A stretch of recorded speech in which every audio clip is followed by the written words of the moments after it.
With an off day coming up on Thursday at Seahawks training camp, players on both sides of the football were not holding anything back in one of the most physical training camp practices imaginable. Rob Rang and I are going to be diving in to what transpired in Wednesday's practice on our latest installment of Locked On Seahawks. You are Locked On Seahawks, your daily Seattle Seahawks podcast. Part of the Locked On Podcast Network, your team every day.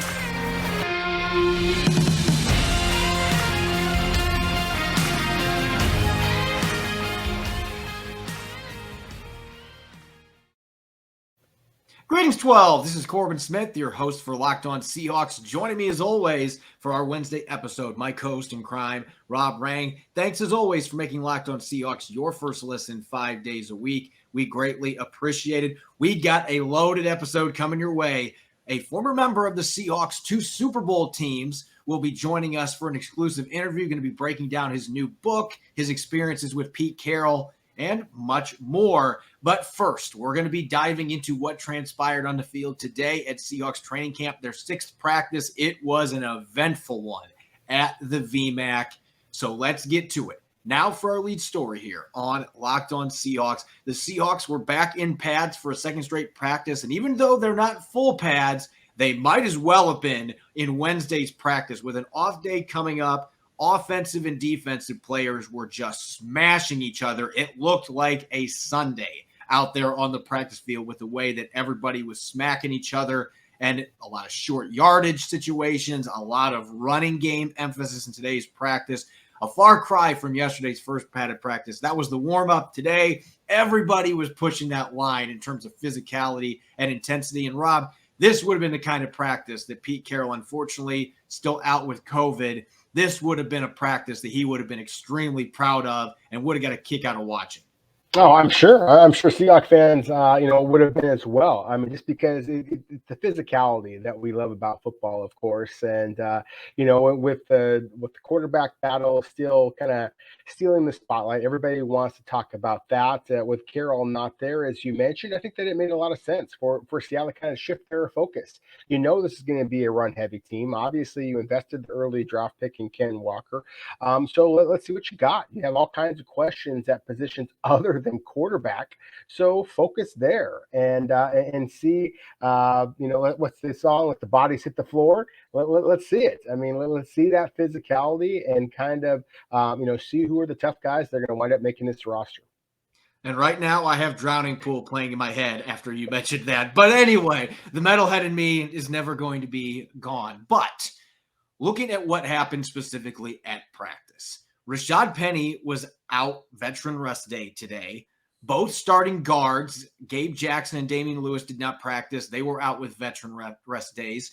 And yet the Seahawks were grounding and pounding it the entire afternoon. Chad Morton was joking on the sideline. He was shouting over at Cliff Averill, who was over with reporters, and Averill was talking about the defense, and Morton was saying, "We've ran for 400 yards. Why aren't you talking about us?" And I don't know that was necessarily an exaggeration. That's the way they were running the football today. Ken Walker III had a couple of huge runs. One of them he cut back behind a block by Phil Haynes, who was replacing Damian Lewis at left guard. And it's too bad there's not a spot for him right now on that offensive line, because he has just been dominating guys the last 2 days, and he did really well the end of last season. So he's off to a strong start in this training camp. Looks really good at both guard spots, gives them positional flexibility. But the MVP today was DJ Dallas. What an afternoon that he had. That was the best I've seen DJ Dallas look in a Seahawks uniform on the practice field or in a game.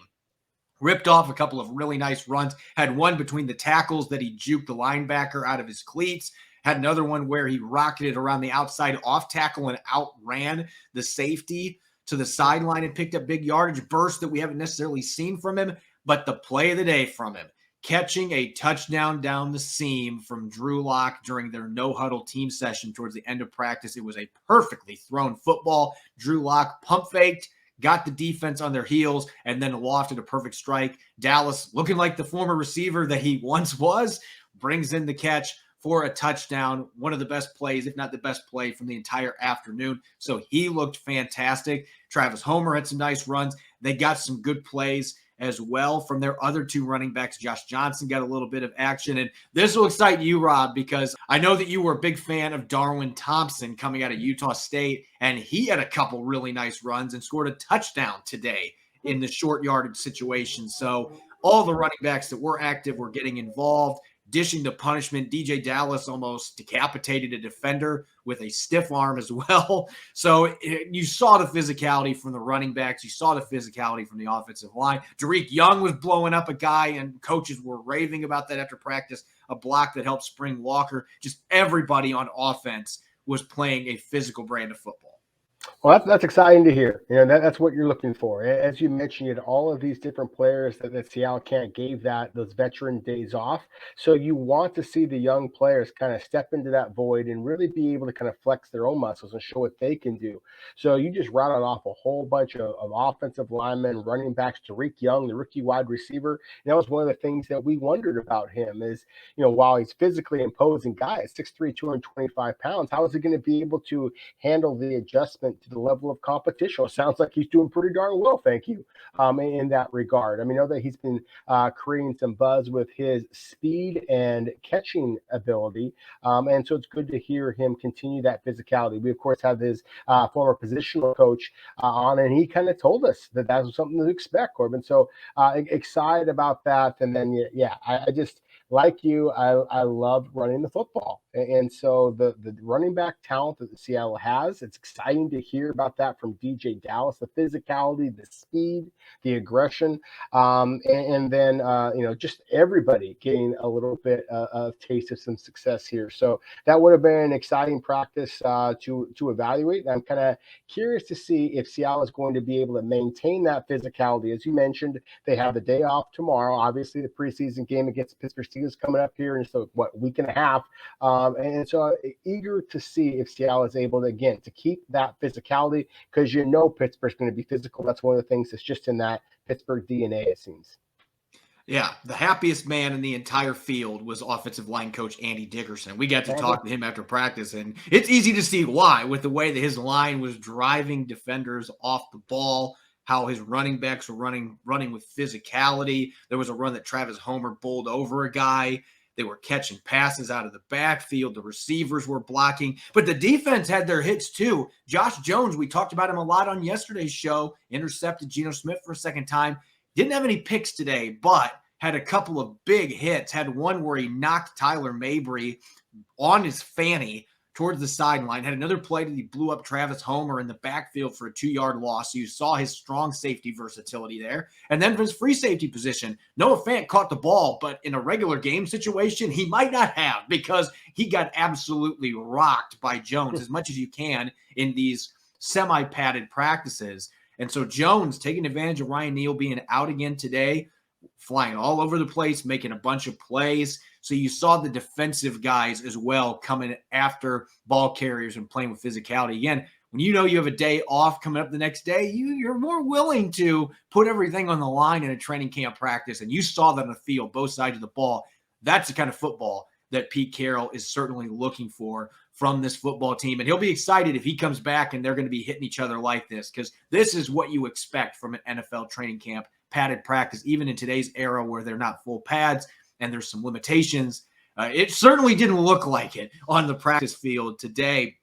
When we return up next, we're going to be joined by a former coaching staff member of the Seahawks 2 Super Bowl teams, coached under Pete Carroll for 18 years at USC as well as in Seattle. And he's going to share some thoughts on his new book, The State of the Seahawks, and some favorite memories from his time with the franchise. Life can be full of challenges. Recently, I made a decision to resign from a job, and fortunately, I had quality people around me to talk things through when I needed it most and help me make the right decision for myself and my family. But that's not always the case, and life can be full of twists and turns. So it's important to show yourself through it all. BetterHelp Online Therapy will assess your needs and can match you with your own licensed professional therapist in less than 48 hours.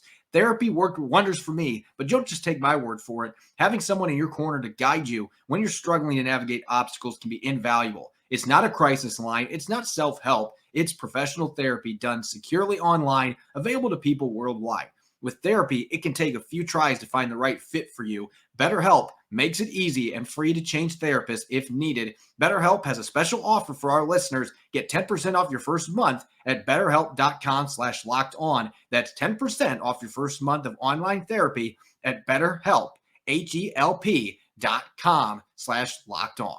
You're listening to the Locked On Seahawks podcast, Wednesday edition. I'm your host, Corbin Smith. Joining me as always, my co-host in crime, Rob Rang. Thanks for making Locked On Seahawks your first listen 5 days a week. We've got a special guest joining us, key member of the Seahawks coaching staff during their Super Bowl run back in 2013. Both their Super Bowl runs was with the team from 2010 to 2018. And now Chris Carlisle, beyond being a coach, is also a published author. He's got the book that just came out, Move or Die, Creating a Game Plan from Stuck to Significance. So I've got to just start right now, Chris. First off, we appreciate you joining the show and having a chance to talk to you about your book. But what inspired you to decide to go into writing a book? That's a big leap as a writer myself to decide to do that. No, I've written my whole life. It's just finally I put it onto pages, and so I've got reams and reams of notebooks, and I've taken copious notes for 40 years, and so it's just going back and looking at some of the stories and pulling those stories out and putting them into a meshing with a message, and they all work together. So I mean, I have stories that go back to being born handicapped, to college, to working with the Seahawks. So, you know, everything in between. There's no limit to how much I talk about. Without giving away too much, what can you tell us about this book and the motivation behind writing it? Obviously, you just mentioned something you've been doing all your life. You've been an active writer, but what motivated you to dive into writing this book and publishing it? Here's a problem I see in society today. We have so many people that have so much ability, and then they get into a position and they get stuck. And there's a reason why they don't move. And there's several things that the reason could be. And I kept watching this and watching this and watching this of people that were very, very talented, and then they got stuck. Or they got to the top of their profession or whatever they wanted to do, and then they looked around kind of like Edmund Hillary did on Mount Everest and said, so now what? You know, and so that's why I wrote the book. So from stuck to significance. And that's what I believe stuck is when you're no longer progressing along your path, when you're living your life for somebody else. You're trying to create their dreams. And then I want to move them to success. And success is what you do to accomplish your goals. Then significance is when you go ahead and help somebody else accomplish their goals. So from stuck to successful to significant. That's an awesome message in and of itself right there, Coach. And I just kind of want to reiterate what Corbin said already and just welcoming you and thanking you here for joining us. You know, of course, a lot of our Seahawks listeners, you know, they know they know that you've worked with Pete Carroll for a long, long time, not only in Seattle, but dating back to, you know, USC days and things like that. And so some of the positivity that you were mentioning here. Also, a lot of Seahawks fans kind of associate with Pete Carroll and his always compete kind of mantra. You know, I'm just curious, what have you taken away from your time with Pete Carroll? What do you think? I hate to put you in the spot like this, but what do you think that Pete Carroll has taken from you as well, sir? No. Heck, Pete wrote the foreword to the book. Exactly. Yeah. Well, you know, so, you know, everybody thinks that, you know, oh, you know, you were fired. It's like, no, my contract ran out. And they wanted to go in another direction, which is fine. We went to 2 Super Bowls, and they wanted to do something else. So, you know, I don't get any laugh out of you guys. That usually knocks them down. So, anyway, but you know, here's the thing. Everybody asks me, you know, what is Pete Carroll like? I said, when you see him on the sidelines, that's exactly who he is, Monday through Sunday, every day of the year. That is not an act he puts on. You look at the realm of coaches, the line of coaches, and on one end you have Bill Belichick and that stern and one-word answers. Then on the other end you have the Pete Carrolls and the Sean McVays, who just live every day for that excitement of being on the field. And it's not an act that they do. It's not Belichick doing an act. It's not Saban doing an act. Those guys are too successful to be actors. Mm-hmm. And so you have McVay and you have Pete Carroll on the other end. And the thing that they all have in common is they're very, very successful because of one reason. They are original. They do themselves. They're not trying to be anybody else. And so when you do that in life, when you try to act like somebody else, you don't know how to act that way when you get into that tight spot or when you're successful. But when you are yourself all the way through, great things can happen. The Belichick, the Carroll, the McVays, and the Sabans can all happen. And not just those, to the listeners also. All that great stuff can happen when you get to be you. And so, we're talking about Pete Carroll. That's what he brought with me. 18 years we were together. And so you can't help but bring stuff back. When I watch Russell Wilson today, on the news and he's talking, it sounds like Pete's coming out of his mouth still in Denver because he became so imbued with the message that Pete had, that always compete and the confidence that he has. But Russell came in with that as a rookie, and I write about it in my book about Russell coming in and sitting in front of me that first year and saying, Coach C, I'm going to be the starting quarterback this year. I said, that's great. He goes, what do you think about that? I said, I don't have a dog in the hunt. I want the best person to be the quarterback here. And he said, that's all I want. That's all I want is a chance. So then he becomes a starting quarterback during the preseason. And then the next year we're sitting there talking about the upcoming season. He said, Coach C, I'm going to take us to the Super Bowl. And when you're sitting around him and everybody's had time to be with him, you understand that he's telling the truth. He's telling his truth. And that is so important. And that's what Pete does. And that's what those other coaches all do. They tell their truth.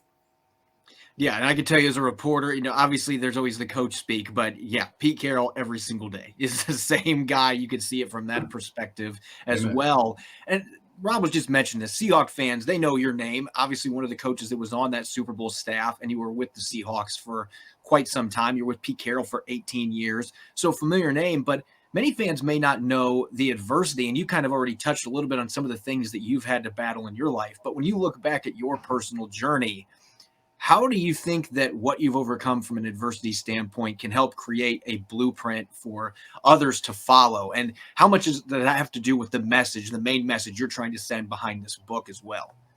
Well, I was born with a foot handicap in which the doctor said he's not going to be able to run like the other kids. And thank God I didn't, because I became a scholarship athlete in football. All right. I ran better than them. And then chasing my brothers around, had my 2 front teeth knocked out, and I developed a speech impediment. And the speech therapist told my mom, he'll never be a public speaker. And that's what I do today. And then, I had this zipper put on my head and had cancer. Randy Pausch wrote a book called The Last Lecture. And he was at Carnegie Mellon, and he was diagnosed with pancreatic cancer.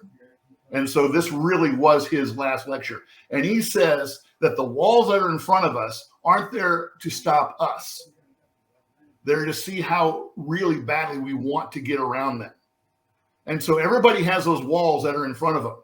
And too many people, and this goes back into my book, people get stuck because, I can't do it because I'm not this. And they make up their own mistakes. Or they make the biggest mistake and somebody behind them is telling them, you can't do that.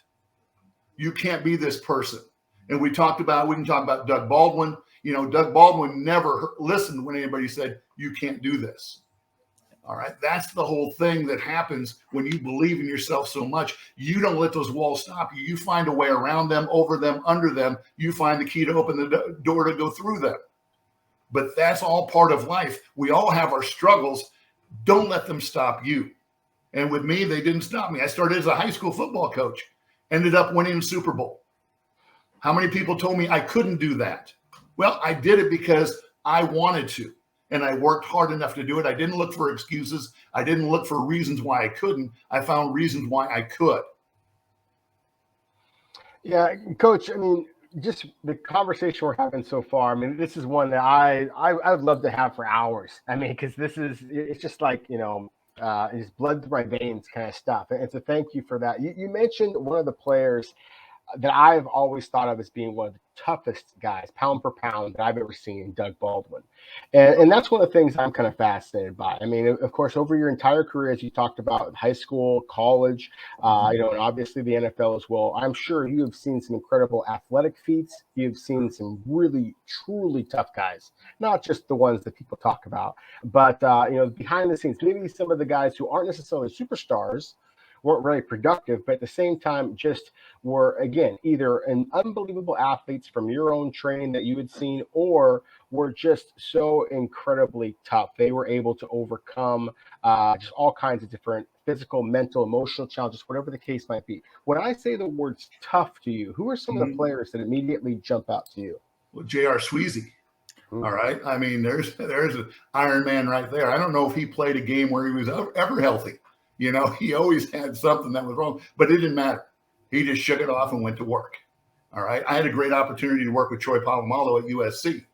Now, you never knew when he was good or bad. He never said, I don't think he's ever said 10 words to me. We've been around each other a lot, but he doesn't speak much. What he does is allow his actions to speak for him. And he's one of those tough guys. All right. Russell Wilson is one of those tough guys. Bobby Wagner, of course, you'd have to throw him in there. I know this is throwing salt in the wounds, but that was those were some special people right there. Cam Chancellor is one of the people that I find as leaders, and as we talked about being successful. Yes, he's successful, but Cam and Doug and these guys I've talked about have all taken it to that next level, to where they've become significant, because they didn't stop at being just a great football player. They took it to the next level, to where they're now pulling people with them. And that's the cool thing about it. And that's the character that helped the Seahawks win all those games when the LOB and all those people were together. It wasn't just a group of athletes, because these are third and fourth and fifth round athletes. Yeah. They're not a stack of first rounders. All right. We had a quarterback who was 5'10" and 3/4 of an inch. You can't win with that. Yeah. All right. But because of their character, when you put them all together and then you let Coach Carroll work in the laboratory with that, oh my gosh, great things could happen. It's so special about what can happen when you get the right people with the right attitude. So it's not about draft choices and free agents. It's that chemistry. And I know that's what's killing Coach Carroll right now, not being in the building. He can do the Zoom and stuff like that, but him not being there is torture to him, because he can't control the culture of the team. And he believes he's got to be tied in every day to it, and it's true. He is the engine that drives that team. BetOnline.net is the fastest and easiest way to check in on all of your betting needs. Find all your favorite sports and events at the #1 online source for odds, lines, and games. Find reviews and news for every league, whether it's Major League Baseball, NFL, NBA, NHL, combat sports, and more. BetOnline continues to be the top online resource for all your sports wagering information. From live in-game betting, sports, and podcasts, they have you covered. Head to BetOnline today, or use your mobile device to learn more about the action happening today. BetOnline, where the game starts. That's a perfect segue into my next question here, because I'm sure on the outside looking in, I'm sure you're still paying close attention to what's going on in Seattle. And obviously you mentioned watching Russell Wilson's press conference. You're paying attention to players that you helped coach during your time in Seattle. But with Wilson being gone, Bobby Wagner being gone, all the changes that have happened, expectations for this team right now, at least from a national perspective, are pretty darn low. So I guess from your perspective, do you think that it's reasonable to think that this team this year is going to exceed those expectations? And if so, how much of it has to just do with the guy that's on the sidelines that you had the chance to work with all these years, and just his presence, his ability to build that culture? No, it's all about him. I was going to ask, is Pete Carroll going to be on the sideline? Every day that Pete Carroll is on the sideline, you have a chance. All right. And so that's the great thing about it, is he lifts everybody around him. When the tide comes in, it lifts all boats. Well, he's the tide. He's going to be the one who changes everything. It's nobody else in the building. It's Pete Carroll. And so it's his job to go ahead and pull them together. He doesn't have all the weapons, but remember in 2012, wasn't that draft class like a C or a D? Yeah. There were a couple places we gave him an F. We had a bunch of crap, Oh no! Well, all of a sudden, you look. You had that third and fourth rounder, the fifth rounder, and all of a sudden they became starters. And you brought this free agent in, and then you brought this cast off from Buffalo Bills in. And this, how's he ever going to play? Heck, I mean, Marshawn, without a doubt, you want to talk about a tough guy. Yeah. All right, that guy never missed a workout with me. I don't care how badly he was beaten up. He showed up every day. All right. And one of the great young men, one of the great men of football, because he, again, we talked about it before, he is an original. He does him better than anybody else. Now, a lot of people can act like him, but then they fall off because they don't know how to carry it. But again, Marshawn, when we're talking about tough guys, we're talking about character. We're talking about the reason why people are successful. And Pete Carroll's great skill of bringing people in that you don't know how they're going to fit. And he understands the big picture. It's an awesome just kind of collection again of all the different superstars in Seattle's past that you talked about that we've heard some things about their toughness, and so to get your perspective is great. I only have one more question for you, Coach. I mean, I've been scouting, evaluating players for a long time, not as long as you, sir, but for a long time, and I've just noticed over the years the way that the combine has changed, especially in some of the drills they run. Just from my perspective, I would like to see some of some drills that maybe test the explosive strength of offensive and defensive linemen rather than the bench press. Maybe kind of I don't remember the old Rocky movies where they would just punch the bag and you'd see the power go up the board, that kind of stuff. Are there, and maybe that's kind of just silly stuff there, but I'm curious if there are any tests or drills that you think either maybe shouldn't be included in the combine or a little bit overrated, or some other ones that you think might be included that you personally would include if you were going to be doing something of that nature? I think they're all useless. The game of football is 98% change of direction, 2% linear, and they're doing all these linear tests. You're not testing what a football player can do. You're seeing what he can run with nobody in front of him.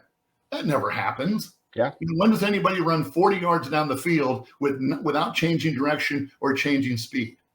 And about strength tests, when we look at trainable attributes, speed, agility, power, endurance, and strength. Of those 5, 4 of those are all about movement: speed, agility, power, and endurance. All right. So when you start training or looking at athletes, they better click off on those 80%. Anybody can get strong enough. Strong is not a hard thing to do. So I wouldn't worry about that. How do they move? And that's what we did for 18 years and had a lot of success doing it. We not only worked on how the athlete moved, but we worked on how the body moved within the athlete. Ankle mobility, shoulder mobility, thoracic mobility, a lot of things that went unnoticed by anybody that we were doing because we were doing them and we didn't have 70,000 people watching us. And so the old, Coach Carlisle didn't know how to transition with the times. Yeah, I was way ahead of the times, but what happened was all of a sudden about 2014, there was this change in idea that all of a sudden we had to change the way we train players. And we started doing less.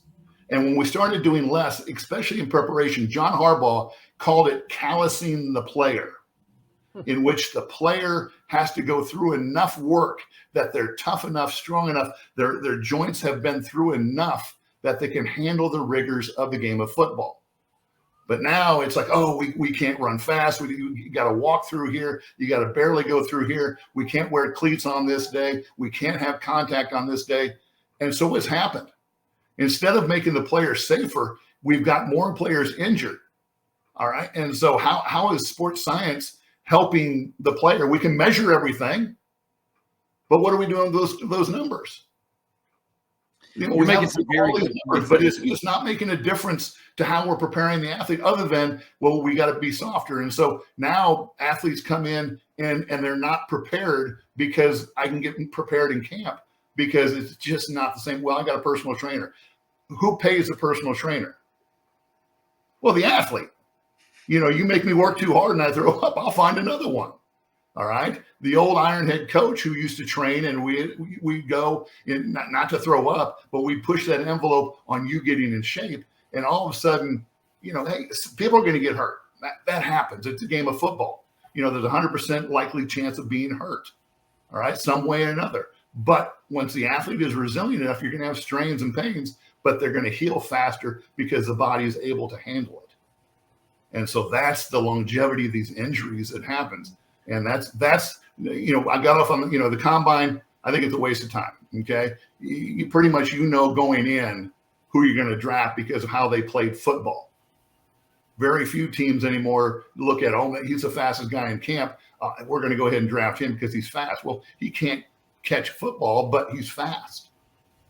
So, so I'm not a big combine guy. Who can play football and then train them how to move and prepare them for the rigors of the game and stop with all the time off. It was amazing. We went to 2 Super Bowls and we barely had, except for Marshawn, who took, Wednesday off because of the pounding. And all of a sudden now I look at the injury sheet and this guy's resting, it's like, you got half the team standing there on the sidelines watching practice. And what happened in that from 2014 to 2015? The athlete didn't change. He was the same athlete before. And so, yeah, I know it's old Ironhead ideas, but, it's a better brand of football. It was. I think it's the perpetual debate. It's just, rest versus working the guy, making sure they're in shape. And, it seems like we're still trying to balance all of that. We're using the GPS to figure it out. Where do those numbers come from? Who developed those numbers? Well, those numbers came out of soccer, rugby, and Australian rules football, which have nothing in common with the game of football. Yeah. You think about the wide receivers that we had, and so you're going to say, okay, this pod of wide receivers shouldn't run this many routes. Well, you have Lockett, who is a speed guy, and he can't run as much as Doug, but Doug can run all day. All right, so you can't put them on the same meter. Now, the second year, if Doug was hurt, now he may not be able to run as much as he did last year. So which year we're going to use, last year's numbers or this year's numbers? Because data is always late to the day. It's what they did yesterday. So if we're measuring what they did yesterday or last year, it's not the same because we don't know where they're at today.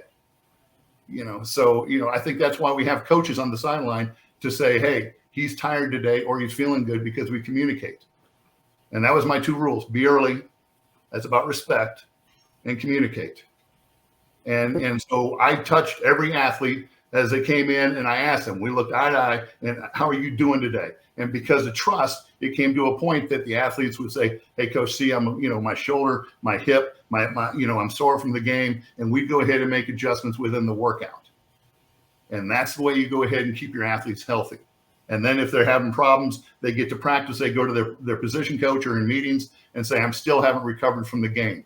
All right, can I trust him? Do I have that trust built up and I know who he is? He knows who I am. Then I can go ahead and put him in the position that's best for him, which is best for the team. Chris, it's been an absolute pleasure having a chance to chat with you. And I know for me personally, I've climbed quite a ladder here myself professionally, and getting the chance to hear you talk about your book and the message behind it. I'm definitely going to be making it a priority to go get my hands on that book as soon as possible. Great. And get a chance to read a bit about your thoughts and some things that maybe I can look at to try to make sure that I don't get stuck. And I know Rob has mentioned that as well. Where can our listeners get their hands on this book? Right now, Amazon is where you can get it, or you can go on my website, thecoachcarlisle.com. And there's ways to get that. There's ways to communicate with me on that website, but that's thecoachcarlisle.com.